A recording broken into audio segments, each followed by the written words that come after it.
اس لیے مجھ سے پنگا لینے کی ضرورت نہیں ہے۔ اسے انگلی اٹھا کر دھمکی دے رہا تھا، جبکہ وہ سہم گئی اور جلدی سے ہاں میں گردن ہلانے لگی۔ دیٹس لائک مائی گرل، مجھے بتاؤ کہ میں تمہارے لیے کیا بناؤں؟ مجھے تو نہیں لگتا کہ آپ کو کھانا بنانا بھی آتا ہے۔ ارے یہ تو تمہاری غلط فہمی ہے، میں سب کچھ بنا لیتا ہوں۔ تمہاری ماما سے ایک بار میں نے سنا تھا کہ تمہیں آلو کے پراٹھے بہت اچھے لگتے ہیں، تو کیوں نہ آج تمہیں مزید پراٹھے دار مزیدار بنا کے دکھاؤں۔ اگر بنا سکتے ہو تو بنا لیں۔ اب تم میری سکلز کو انڈر اسٹیمیٹ کر رہی ہو، میں تو ایسا ویسا کچھ بھی نہیں کر رہی۔ میں صرف دیکھنا چاہتی ہوں کہ جتنی لمبی لمبی آپ پھینکتے ہیں کیا حقیقت میں وہ سب کر سکتے ہیں؟ تو ٹھیک ہے مائی لیڈی، اب تم دیکھو اپنے ہسبینڈ کا کمال۔ یہ کہہ کر وہ واقعی آلو ابالنے کے لیے رکھ چکا تھا، اس کے ساتھ ساتھ دوسرا مسالہ بھی تیار کر رہا تھا۔ وہ اس وقت ایک پرفیکٹ شیف لگ رہا تھا۔ وہ بہت ہی غور سے اس کی پشت کو گور رہی تھی۔ وہ سوچ رہی تھی کہ آخر یہ انسان اس کی زندگی میں ایک دم داخل ہو گیا، کیسے اس انسان نے اس کی زندگی کو مکمل طور پہ تبدیل کر کے رکھ دیا۔ وہ جو ڈپریشن سے گزر رہی تھی اب کسی حد تک اس ڈپریشن سے باہر آ گئی تھی، مگر اس کے باوجود وہ ماضی سے نکل نہیں پائی تھی۔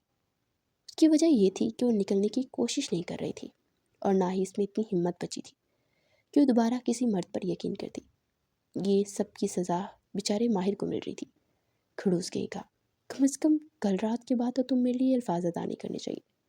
اس کی بات سن کر کشمالہ کے کان اور گال لال ہو گئے تھے۔ یہ منظر دیکھنے کے لیے وہ بہت ہی انتظار کرتا تھا، اس لیے پلٹ کر کھڑا ہو گیا اور بازو باندھ کر اسے دیکھنے لگا۔ اپنے چہرے پر نظروں کی تپش کو محسوس کرتے اس نے بے ساختہ نظریں اٹھائی تو اسے ہی گھور رہا تھا۔ آپ پلیز مجھے اس طرح نہ دیکھیں۔ کیوں نہ دیکھوں؟ بیوی ہو تم میری، حق رکھتا ہوں، جیسے چاہوں گا ویسے دیکھوں گا۔ بس تھوڑا سا انتظار کر رہا ہوں، اللہ تعالیٰ جلد وہ وقت پورا کر دے اور تم میرے پاس آ جاؤ۔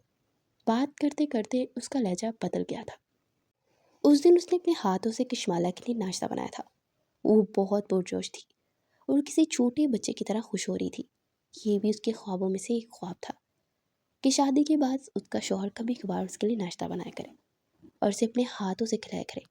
مگر ماہر نے جب اس کی طرف نوالا بڑھایا تو وہ ہچکچا گئی، مگر پھر اس کو ہاتھوں سے کھانے لگی۔ لبوں پر ایک پیاری سی مسکان پھیلی ہوئی تھی۔ تم ہنستے مسکراتے ہوئے اچھی لگتی ہو، اسی طرح شرارتیں کرتی رہا کرو۔ میں نے تو سوچا بھی نہیں تھا کہ آپ کو یہ ساری چیزیں آتی ہیں۔ کیا آپ کی زندگی میں پہلے سے کوئی لڑکی موجود تھی؟ ہمیشہ کی طرح یہ سوال پھر اس کے ذہن میں آ گیا تھا۔ یا میرے اللہ، مجھے صبر عظیم عطا فرما۔ اپنی بیوی کو سمجھانا ایسے ہے جیسے اونٹ کو رکشے میں بٹھانا۔ میں پھر آپ سے ناراض ہو جاؤں گی، آپ پھر سے میرا مذاق بنا رہے ہیں۔ اس نے چھوٹے بچے کی طرح منہ بناتے ہوئے کہا، سامنے ہاتھ جوڑتے ہوئے کہنے لگا، نہیں دیکھو، یہ میرے ہاتھ دیکھو، یہ ظلم مت کرنا۔ مجھے اپنے دوستوں کے ساتھ گھومنے کے لیے جانا ہے۔ ایک نئی فرمائش آ گئی تھی، تمہیں یاد ہے پچھلی بار بھی تم آدھی رات کے وقت بغیر بتائے اپنے کزنوں کے ساتھ گھومنے کے لیے چلی گئی تھی۔ یہی تو وجہ تھی کہ میں نے تمہاری امی کے گھر بھی تمہارا جانا بند کر دیا ہے۔ مگر میں آپ سے وعدہ کرتی ہوں کہ اس بار پہلے والی غلطی نہیں کروں گی، بہت ہی دھیان سے ڈرائیونگ کروں گی، بلکہ اس بار میں گاڑی چلاؤں گی ہی نہیں۔ بلکہ میری ایک دوست ہے جو بہت ہی زبردست ڈرائیونگ کرتی ہے، وہ تو میں نے دیکھ ہی لیا تھا۔ پچھلی بار بھی تمہاری دوست مجھے پولیس اسٹیشن میں ملی تھی۔ وہ تو شکر ادا کرو کہ میرے دوست کی وجہ سے تم بچ گئی، ورنہ 4 گھنٹے جیل میں گزارتی تو دماغ پر جگہ پر آ جاتا۔ آپ پلیز مجھے تانا دینا بند کریں۔ فرق تو تمہیں پھر بھی نہیں پڑنا، آرام سے گھر میں ہی بیٹھو۔ میں تمہارے لیے فرسٹ ایئر کی کتابیں لایا ہوں، گھر میں بیٹھ کے آج کے بعد تم پڑھائی کرو گی۔ آپ ایسا کیسے کر سکتے ہیں؟ آپ نے مجھ سے وعدہ کیا تھا کہ آپ میرا داخلہ کالج میں کروائیں گے۔ وہ تو جیسے چینک ہی پڑی تھی۔ جب گھر میں ہی ساری ٹیچرز موجود ہیں تو کیا ضرورت ہے کالج میں جا کر اپنا وقت اور انرجی ویسٹ کرنے کی؟ کیا مجھے گھر ٹیچر پڑھانے آیا کریں گے؟ وہ حیرت سے اس کی طرف دیکھتے ہوئے پوچھنے لگی، ٹیچرز کی کیا ضرورت ہے؟ میں خود ہوں نا، تو میں سارے سبجیکٹ پڑھا دیا کروں گا۔ اوہ، میں تو بھول گئی تھی، میرا شوہر تو ہر کسی سے ہی جیلس ہوتا ہے۔ یہ کیسے کسی مرد کو اجازت دے سکتا ہے کہ وہ مجھے پڑھائے؟ ویسے انسان کی ذہنیت اتنی چھوٹی بھی نہیں ہونی چاہیے، اس نے منہ بناتے ہوئے کہا۔ مگر مائی لیڈی، تمہارے معاملے میں میری ذہنیت اتنی ہی چھوٹی ہے۔ چلو اب بھاگو اور کمرے میں جا کر تیار ہو جاؤ، ہم لوگ کہیں جا رہے ہیں۔ میں آپ کے ساتھ کہیں بھی نہیں جاؤں گی، اب بہت ہی خوار کرتے ہیں۔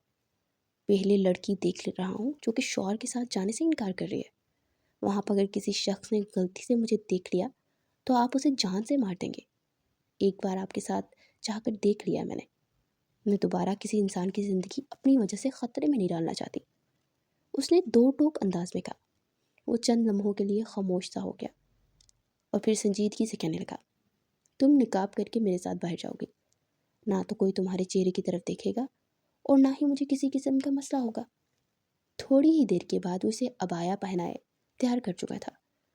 وہ پیار سے اس کو دیکھتے ہوئے کہنے لگا، اس لباس میں تم دنیا کی حسین ترین عورت لگتی ہو۔ اگر میرا بس چلے تو تمہیں صرف اور صرف اسی لباس میں ہی باہر لے جایا کرو۔ میرا دم گھٹ رہا ہے، اس نے کوفت سے کہا، مگر وہ اس کی کوئی بات سننے کے لیے تیار نہیں تھا۔ تقریباً آدھے گھنٹے کا سفر کر کے دونوں اس وقت گلگت میں موجود تھے۔ وہ گلگت کا سب سے بڑا اور مشہور ہوٹل تھا، جس کی کھڑکی سے قدرتی مناظر نظر آ رہے تھے، بڑے بڑے پہاڑ اور سرسبز شاداب علاقہ۔ یشمالا چھوٹے بچوں کی طرح خوش ہو رہی تھی۔ اس نے سوچا نہیں تھا کہ وہ اتنی جلدی اس کی خواہش بھی پوری کر دے گا۔ اسے اس طرح اس علاقے میں گھومنے کا بہت شوق تھا، لیکن جب بھی اپنی ماں سے بات کرتی تھی تو وہ اس سے ایک ہی بات کہتی تھی کہ جب تمہاری شادی ہو جائے گی تب اپنے شوہر کے ساتھ چلی جانا، فی الحال تم اتنی دور گھومنے کے لیے نہیں جا سکتی۔ وہ کھڑکی کے قریب باہر کے مناظر میں اتنی گم ہو گئی تھی کہ اسے پتہ ہی نہ چلا کہ اس کا شوہر کمرے کے اندر داخل ہوا ہے۔ وہ چھوٹے چھوٹے قدم اٹھاتا اس کے پیچھے جا کر کھڑا ہو گیا۔ اس نے اپنی تھوڑی کشمالہ کے کندھے پر رکھی۔ وہ جلدی سے ہوش کی دنیا میں آئی۔ اس سے پہلے وہ کسی قسم کا رد عمل دکھاتی، وہ خود ہی بول پڑا، ہلنا نہیں۔ نہ چاہتے ہوئے بھی وہ رک گئی۔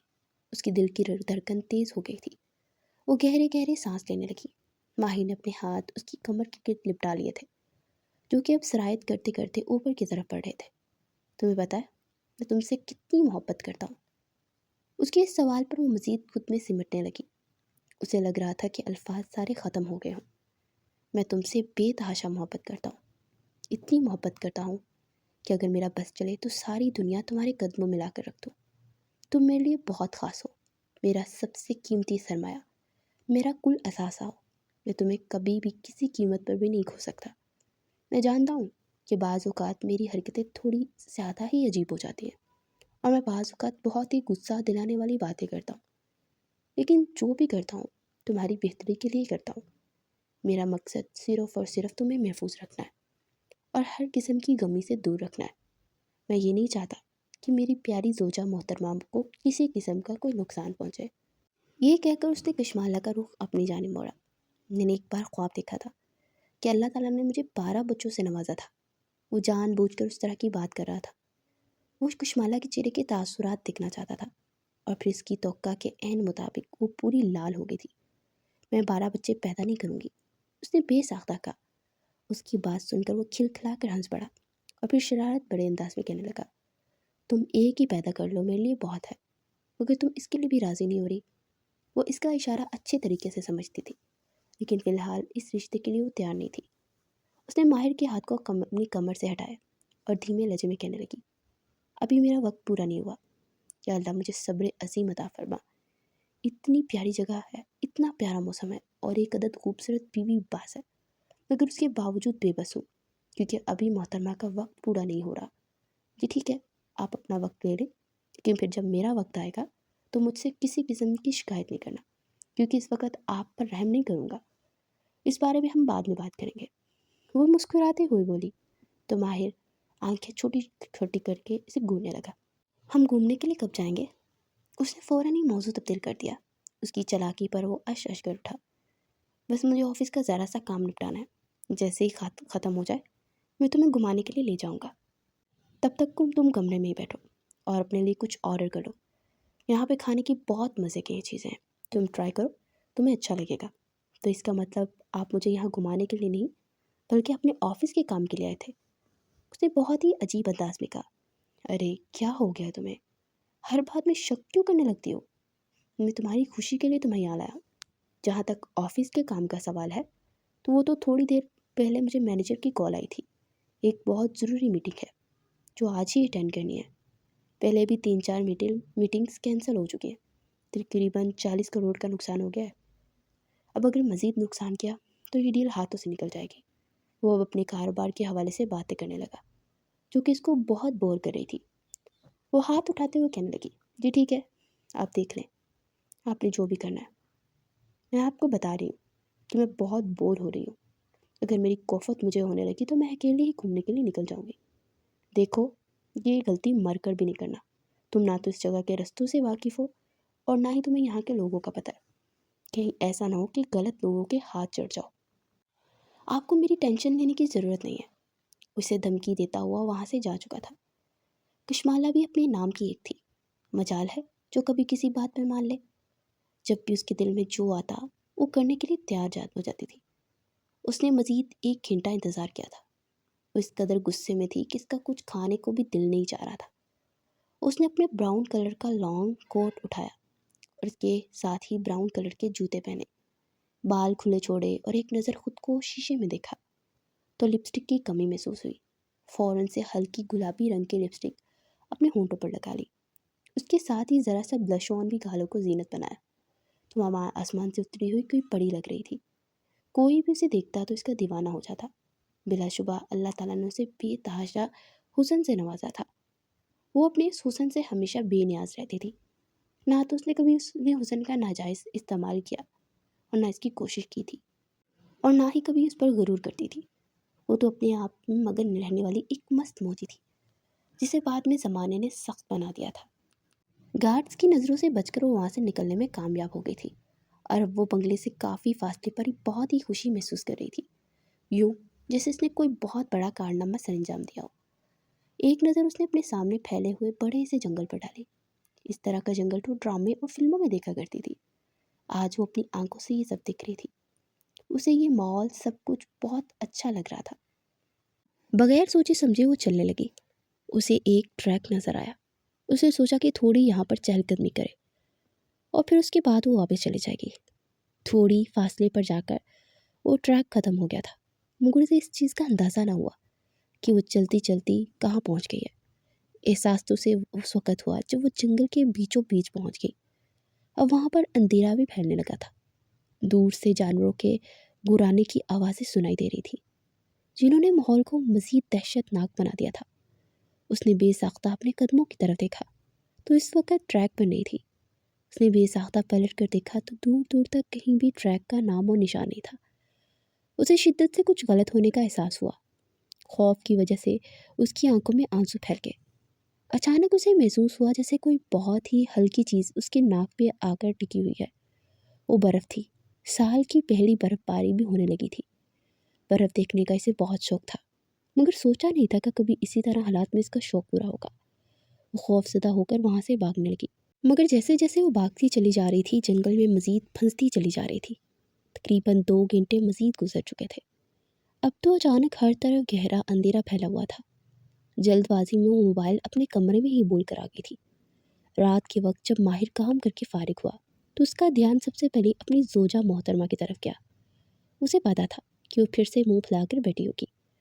راستے میں وہ اس کے لیے چاکلیٹس لے کر گیا تھا، کیونکہ صرف یہی چیز تھی جو اس کی بیگم کو خوش کرتی تھی، اور اس کے بارے میں اس نے اپنے سالے کو کال کر کے پتہ کیا تھا۔ فاروق کو اتنے عرصے کے بعد جب اپنی بہنوئی کی طرف سے کال موصول ہوئی تو وہ حیران رہ گیا۔ اس کے ساتھ اسے خوف محسوس ہونے لگا کہ کہیں ایسا نہ ہو کہ ماہر کو اس کی نئی غیر قانونی سرگرمی کے بارے میں پتہ لگ جائے۔ مگر جب ماہر نے اس کی معصومیت سے پوچھا کہ تمہاری بہن کو کیا چیز خوش کرتی ہے، میں کس طرح اس کی ناراضگی دور کر سکتا ہوں، تو کھلکھلا کر ہنسنے لگا اور کہنے لگا، بس بھائی صاحب، مجھے پتا تھا کہ آپ کو میری ضرورت ضرور پڑے گی۔ دیکھیں آج آپ نے کیسے مجھے کال کر لی۔ میرا دل تو نہیں کر رہا کہ میں آپ کی مدد کروں، مگر پھر آپ پر ترس بھی آ رہا ہے۔ اور پھر اس نے بتایا کہ اس کی بہن کو سب سے زیادہ گلاب کے پھول اور چاکلیٹس اچھی لگتی ہیں۔ وہاں پر اسے پھول تو نہیں ملے تھے، لیکن وہ ڈھیر ساری چاکلیٹس لے کر کمرے کے اندر داخل ہوا۔ اس نے اپنی کشمالہ کو پکارا تو دوسری طرف سے آواز نہ سنائی دی۔ پہلے اس نے ڈریسنگ روم میں جا کر چیک کیا تو وہاں پر بھی وہ موجود نہیں تھی۔ کچن میں دیکھا تو وہ بھی خالی تھا۔ واش روم کا دروازہ کھلا ہوا تھا، لائٹ بند تھی، یقیناً وہ اندر ہی کہیں تھی۔ تو پھر وہ کہاں چلی گئی؟ اس کا دل تیزی سے دھڑکا۔ اسے شدت سے کچھ غلط ہونے کا احساس ہوا۔ اس نے دیکھا کہ کمرے کے دروازے کے تھوڑے ہی فاصلے پر گارڈز کھڑے تھے۔ ان سے پوچھا تو انہوں نے لا علمی کا اظہار کیا۔ اس کا بس نہیں چل رہا تھا کہ ان سارے گارڈز کو اٹھا کر نیچے زمین پر پٹک دے۔ اسے بالکل بھی اندازہ نہیں تھا کہ اس طرح کی بے دھیانی کا مظاہرہ کریں گے۔ اس نے ریسیپشن پر کھڑی لڑکی کو جب جا کر اپنی بیوی کی تصویر دکھائی تو مسکراتے ہوئے کہنے لگی، جی انہیں تو ہوٹل سے نکلے تقریباً 7 گھنٹے گزر چکے ہیں۔ اور یہ وہ پہلا لمحہ تھا جب وہ بہت زیادہ خوفزدہ ہو گیا، جب اسے کسی چیز کا کھو جانے کا ڈر لگا تھا، ورنہ وہ تو ایسا انسان تھا کہ اگر اس کی جان بھی چلی جاتی تب بھی اسے کسی قسم کا خوف نہ ہوتا تھا۔ اسے اپنی ذات سے دلچسپی نہیں تھی، نہ ہی اسے خود سے اتنی محبت تھی جتنی محبت اس چھوٹی سی لڑکی سے کرتا تھا جو صرف اور صرف 20 سال کی تھی۔ مجھے تم سے یہ امید نہیں تھی کشمالا، اس نے تکلیف سے کہا۔ کچھ لوگوں سے اس نے کشمالا کے بارے میں باتیں کیا تو اسے پتہ چلا کہ وہ جنگل کی طرف گئی ہے۔ اپنے سب گارڈز کو لے کر وہ جنگل میں سے ڈھونڈنے لگا۔ برف باری بھی اب تیز ہو گئی تھی۔ دوسری طرف کشمالا ایک درخت کے ساتھ بیٹھی ہوئی تھی۔ شدید سردی کی وجہ سے وہ تھر تھر کانپ رہی تھی، اس کے ہونٹ بھی نیلے پڑ رہے تھے۔ آنکھوں کے سامنے اندھیرا پھیلنے لگا۔ جب اسے دور سے اپنے نام کی پکار سنائی دی تو اسے لگا جیسے کسی نے اسے زندگی کی نوید سنا دی ہو۔ وہ اس تک پہنچے چکا تھا اور سارے وقت اس نے اپنی زندگی کو مکمل طور پر پرکھ لیا تھا، اور صرف ایک ہی چیز کا پتہ چلا کہ وہ اتنا عرصہ اپنے اور شوہر کے ساتھ زیادتی کرتی آئی ہے۔ وہ اسے اس گناہ کی سزا دیتی آئی جو اس نے کیا ہی نہیں تھا۔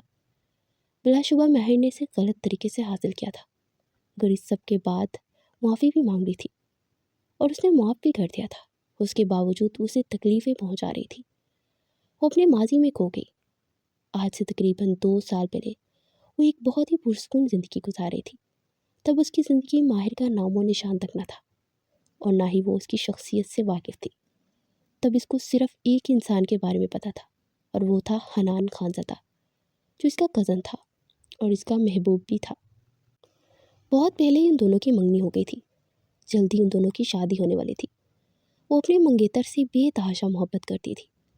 اگر یہ کہا جائے کہ وہ اس کے لیے ایک اشارے پر جان دینے کے لیے تیار ہو جاتی تو اس میں کچھ غلط نہیں ہوگا، لیکن دوسری طرف حنان کو اس کی ذات سے کوئی دلچسپی نہیں تھی۔ وہ ایک آزاد طبیعت مالک کا شخص تھا، وہ پابندیاں برداشت نہیں کر سکتا تھا۔ اسے ہر دوسری لڑکی میں دلچسپی ہونے لگتی اور وہ ان سے باتیں کرنا بھی شروع کر دیتا تھا۔ جب کشمالا کو اس بارے میں پتہ چلا تو اس نے بہت واویلا مچایا اور جا کر حنان سے سوال و جواب کرنے لگی، اور وہ اس کا مذاق اڑاتے ہوئے بولا، ابھی صرف تم 15 سال کے ہو اور مجھ پر روب جمانا شروع کر دیا ہے۔ جب ہماری شادی ہوگی تب تو تم میری زندگی میں اجیرن بنا دو گی۔ میں تمہیں پہلے ہی بتا دیتا ہوں کہ میں اپنی زندگی میں کسی قسم کی دخل اندازی برداشت نہیں کرتا، اور مجھے یہ سب کچھ پسند بھی نہیں ہے۔ کشمالا 4 بھائیوں کی اکلوتی بہن تھی۔ اسے سب کی طرف سے بہت پیار ملا تھا، مگر اس کے باوجود وہ ایک انسان کے پیار کے لیے ترستی تھی۔ اس کے خاندان میں یہ بھی رواج تھا کہ لڑکیوں کی کم عمری میں ہی شادی ہو جاتی تھی، اس لیے اس کے ذہن میں پڑھائی کا دور دور تک نام و نشان نہیں تھا۔ اسے پتہ تھا کہ جلد یا بدیر اس کے ماں باپ حنان کے ساتھ اس کا نکاح کر دیں گے۔ جیسے جیسے وقت گزرتا گیا، حنان کی دلچسپی بالکل ہی ختم ہوتی گئی۔ وہ صرف اپنی ماں کی وجہ سے خاموش تھا، اور اس کے بابا نے بھی اسے دھمکی دی تھی کہ اگر اس نے اس رشتے سے انکار کیا تو اسے جائیداد سے آگ کر دیں گے۔ وہ کشمالا سے 4 سال بڑا تھا۔ ابھی کچھ عرصہ پہلے اس کی ڈگری مکمل ہوئی تھی۔ جیسے ہی ڈگری اس کے ہاتھ میں آئی، اس نے باہر کی اسکالرشپ کے لیے اپلائی کر دیا تھا اور پڑھائی کے بہانے ملک چھوڑ کر ہی چلا گیا۔ وہاں پر تھوڑا عرصہ رہنے کے بعد اس نے ایک بہت ہی امیر لڑکی سے شادی کر لی تھی۔ جب خاندان والوں کو اس بارے میں پتہ چلا تو ایک بھون چال آ گیا تھا۔ اس کے بابا نے اسے دھمکی دی کہ فوراً پاکستان آ جاؤ، ورنہ میں تم سے ہر طرح کا تعلق ختم کر دوں گا۔ اب حنان کو کوئی ڈر نہیں تھا، کیونکہ وہ انڈیپینڈنٹ ہو چکا تھا۔ اس میں اس نے بے فکری سے کہا کہ مجھے اس سب سے اب کوئی فرق نہیں پڑتا، اور نہ ہی آپ کے تعلق ختم کرنے سے مجھے کوئی نقصان ہوگا۔ میں ہمیشہ ہی اپنی مرضی کے مطابق اپنی زندگی گزارنا چاہتا تھا، اور ابھی بھی اگر میں نے اپنی مرضی سے نکاح کیا ہے تو یہ میرا حق تھا جو میں نے حاصل کر لیا۔ جنید صاحب اسے بتانا چاہتے تھے کہ اس معصوم لڑکی کا کیا، جو اتنے عرصے تمہارے سہارے بیٹھی ہوئی ہے، مگر کوئی بھی بات سننے کے لیے وہ تیار نہیں تھا۔ تھوڑے ہی دنوں بعد اس نے کشمالا کو کال ملائی۔ کشمالا کو لگ رہا تھا جیسے کوئی پگھلا ہوا سیسا اس کے کانوں میں انڈھیل رہا ہو۔ حنان نے اسے کہا کہ مجھے کبھی بھی تمہاری ذات میں کوئی دلچسپی نہیں رہی، اور جس طرح کی تمہاری شخصیت ہے مجھے نہیں لگتا کہ کوئی مرد تمہاری ذات سے محبت کرے گا، تم بس خوبصورت ہو۔ لیکن آج کل کے زمانے میں خوبصورتی کا انسان اچار ہی ڈال سکتا ہے۔ مجھے ایک پڑھی لکھی اور قابل عورت چاہیے تھی جو حاصل کرنے میں کامیاب ہو گیا ہوں، اور میں یہی سوچتا ہوں کہ مجھ جیسا قابل مرد اس طرح کی عورت کو پسند کرتا ہے۔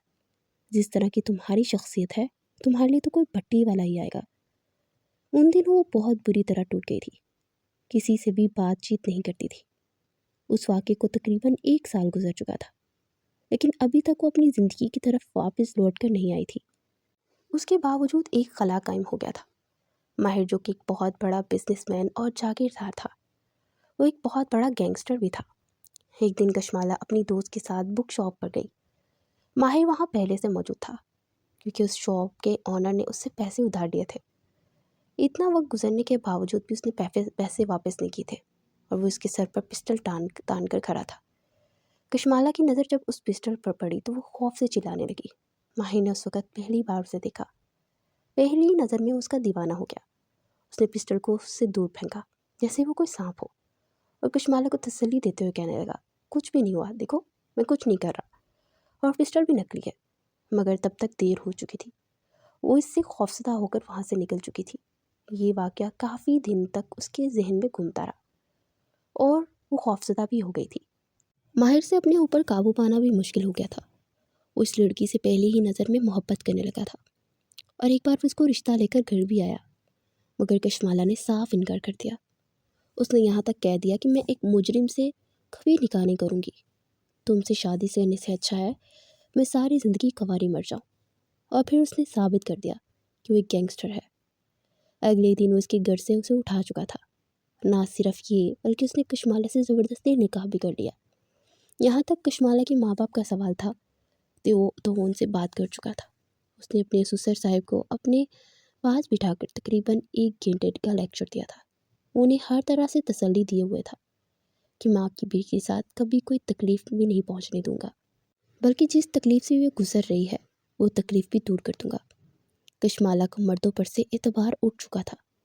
کشمالہ اسے ہر طرح سے تنگ کرنا چاہتی تھی، اس لیے جب دل کرتا اپنی دوستوں کے ساتھ گھومنے کے لیے نکل جاتی تھی۔ کبھی کزنوں کے ساتھ رات کے پارٹیاں کرتی تھی، تو کبھی اپنی ماں کے گھر میں پورا ہفتہ گزار دیتی تھی۔ ماہر کو اندازہ ہو گیا تھا کہ اگر اس طرح چلتا رہا تو ٹھیک ہونے کی بجائے مزید بگڑ جائے گی، اس لیے اس نے کشمالہ پر سختی کرنا شروع کر دی، اور سختی سے منع کر دیا کہ میری مجازت کے بغیر تم گھر سے قدم بھی باہر نہیں نکالو گے۔ اس نے گارڈز کو بھی ہدایت کر دی تھی کہ بی بی صاحبہ کو گھر سے باہر نکلنے کی اجازت نہ دے۔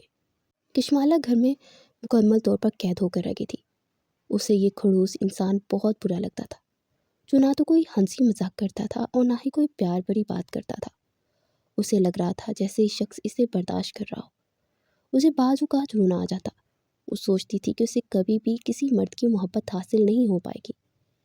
ایک دن وہ جائے نماز پر بیٹھی اپنے رب سے فریادیں کر رہی تھی۔ جب ماہر نے اس کی ساری باتیں سن لی، اس دن وہ بھی سمجھ گیا کہ کیسے اس لڑکی کو ٹریٹ کرنا ہے۔ اس دن کے بعد وہ کشمالہ سے پیار جتانے لگا، اس کا خیال رکھنے لگا، اس سے چھوٹے چھوٹے سوال کرتا، اس کی پسند اور ناپسند کے بارے میں پوچھتا تھا۔ یہ ساری باتیں اب کشمالہ کو اٹریکٹ کر رہی تھی، اور وہ نہ چاہتے ہوئے اس کی ذات میں دلچسپی لینے لگی تھی۔ ماہر بھی تو یہی چاہتا تھا کہ وہ اس کے بارے میں اسی طرح ہی پرتجسس رہے جس طرح سے ماہر تھا۔ کشمالہ کو ماہر کی آواز بہت ہی قریب سنائی دی تھی۔ اس نے جلدی سے آنکھیں کھولی اور زور سے اس کے سینے پہ رکھ کر پوٹ کر رونے لگی۔ وہ اس سے معافیہ مانگ رہی تھی۔ اسے لگ رہا تھا کہ اسے بہت بڑی خوشخبری مل گئی ہو۔ ماہر بھی کہ اس طرح سے اظہار کرنے پر ٹھٹک کر رکا۔ وہ اسے لے کر واپس کمرے میں آ گیا تھا، مگر وہ اسے کسی قسم کی کوئی بات نہیں کر رہا تھا۔ اس سے پہلے کہ وہ واش روم میں جاتا، اس کے سامنے جا کر کھڑی ہو گئی۔ اس نے اپنا سر ماہر کے سینے پر رکھ دیا اور ایک بار پھر سے رونے لگی۔ تمہارے آنسو مجھے تکلیف دے رہے ہیں لڑکی، مجھے معاف کر دیں۔ میں جانتی ہوں میں آپ کو بہت تنگ کرتی ہوں، میں بہت بری ہوں۔ نہیں، تم بری نہیں ہو، بس کم عقل ہو۔ خدا کا واسطہ ہے دماغ سے کام لینا شروع کر دو۔ اس صورتحال میں بھی وہ اسے روسٹ کرنا نہیں بولا تھا۔ وہ آنکھیں چھوٹی چھوٹی کر کے اسے گھورنے لگی تو پیار سے بولا، اگر اس طرح ہی دیکھتی رہی تو میرے ارادے بدل جائیں گے۔ ابھی تک تمہارا وقت پورا نہیں ہوا۔ نہیں، آپ تو شوہر ہیں، آپ تو مجھ پر حق رکھتے ہیں۔ یہ بات کہہ کر اس نے شرم سے اپنی نگاہیں جھکا دی اور جلدی سے زبان دانتوں تلے دباری۔ اس کی بات کا مفہوم سمجھ کر وہ جلدی سے اس کے سامنے کھل کر مسکرا دیا، یعنی اس لڑکی نے اسے دل سے قبول کر لیا تھا۔ اس نے اسے اپنی باہوں میں سمیٹ دیا اور اس کے لبوں پہ اپنے لب رکھتے شدت سے اس کی دھڑکنوں پہ اپنا لمس بکھیرنے لگا۔ اس نے بہت محبت اور جنون سے اس کو اپنی قربت بخشی تھی۔ رات کی تاریکی بڑھتی جا رہی تھی اور وہ دونوں ایک دوسرے کی محبت میں پور پور ڈوبنے لگے تھے۔ باہر کھڑکی کی اوٹ میں چھپا چاند ان کے اس ملن پر مسکرا دیا۔